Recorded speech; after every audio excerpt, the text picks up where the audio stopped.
Good morning, students.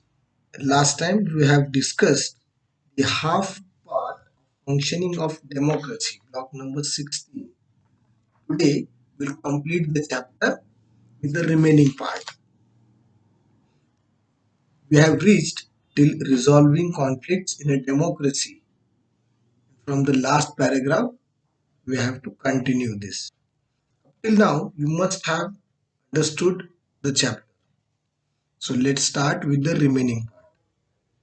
Conflict Conflicts disturb the peace if they become violent. In a democracy, there are many ways to resolve conflict. In some cases, the police is called in to mediate and resolve the conflict, especially if it is between two or more people. At times, the court is needed to resolve conflicts and give justice. In cases of conflicts between states, the government is needed to resolve the conflict, as in the case of Tamil Nadu and Karnataka. The law are the same for everyone in a democracy. Therefore, conflict should be resolved according to the law. When the conflict is between two people, police is called to mediate between them, to be the middleman and solve the conflict. But if the conflict is between state, government has to resolve it. And in the case of person, police interferes the matter and bring it to court. All the matters are solved according to the law. This is what how the conflicts are resolved. Equality and justice. Discrimination of any kind divides people, wherein some people enjoy more privilege than others. This leads to inequality and injustice in society.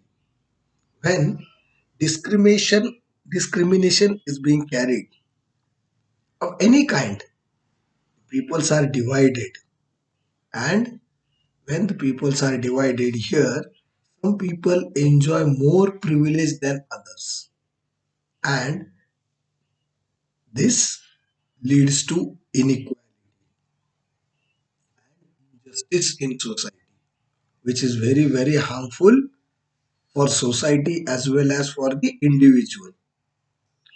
Equality and justice are two main principles of democracy. Equality means treating everyone as equal and giving equal rights and privilege to all. Here, equality and justice, these two are the main pillars of democracy. And equality means we should give equal treatment and equal rights and privilege. So, the balance is maintained in the society as well as individuals. In a democracy, men and women should be treated as equal. The rich and poor should be given equal rights, and the law should be the same for everyone. In India, equality and justice have been promoted by constitution in many ways. Just as everyone has the right to vote, everyone has the right to practice their religion, speak their own language, express their views, and more freely from one place to another. They can move freely from one place to another. Nobody can discriminate against on the basis of caste, class, religion, or the color of their skin. Untouchability, which allowed people from so-called upper caste to discriminate against those belonging to the so-called lower castes. You can see here in figure 5 has been banned. In democracy, men and women should treat equally, and also rich and poor, both this class should get the equal right. And who gives all this right? Constitution of India. Yes, Constitution of India has given us all the rights which every Indian can enjoy. That is right of speech, right of moving from one place to another, right of practicing their religion, right of language, right to express their views. And these rights are equally divided to each and everyone.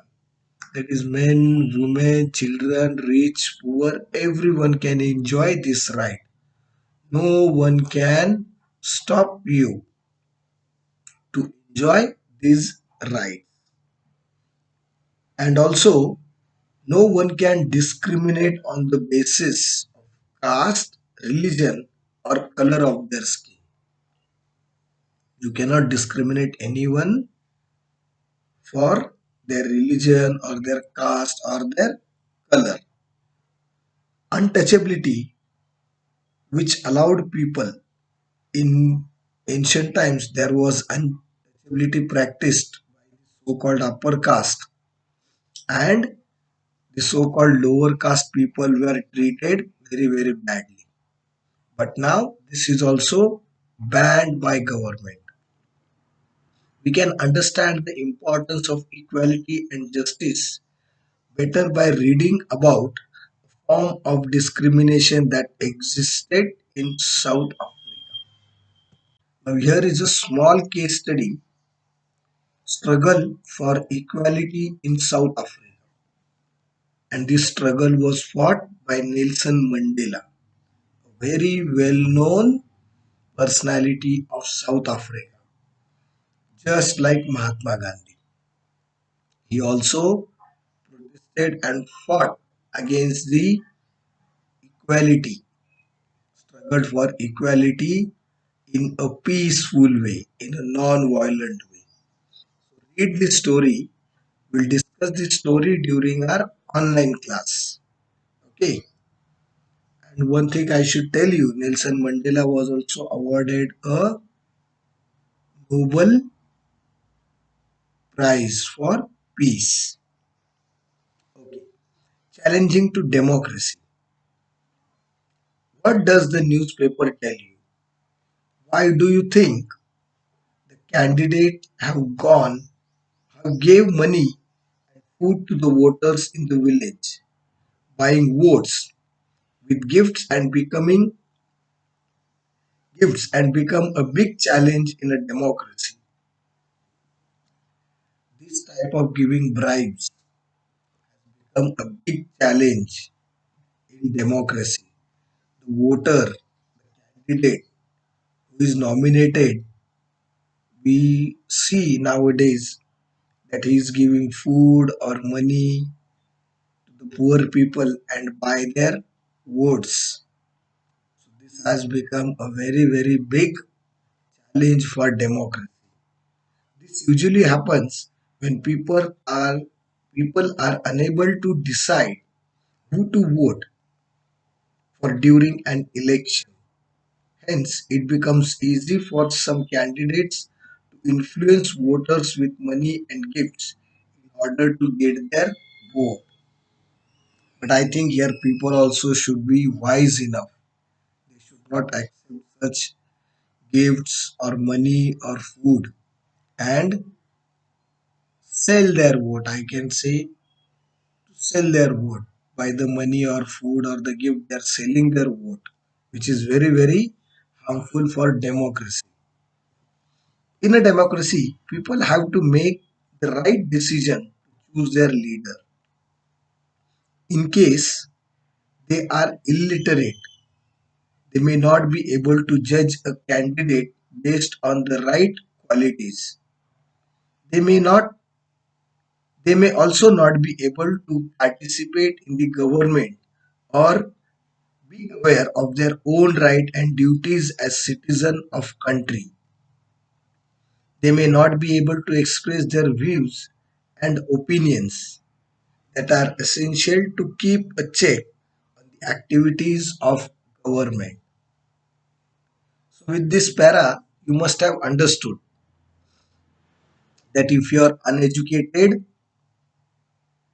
you are unaware or you are unable to judge the candidate and unaware of the whatever is going in government or judge it, give your views or opinions. So education is very very important to survive democracy. Education is very very important. If people are poor, they may not be able to enjoy certain privilege which someone with money can. This brings inequality among people. Similarly, if there is any kind of discrimination in society, people are denied equal opportunity. In India, many people who are poor and belong to the so-called lower caste face discrimination even today.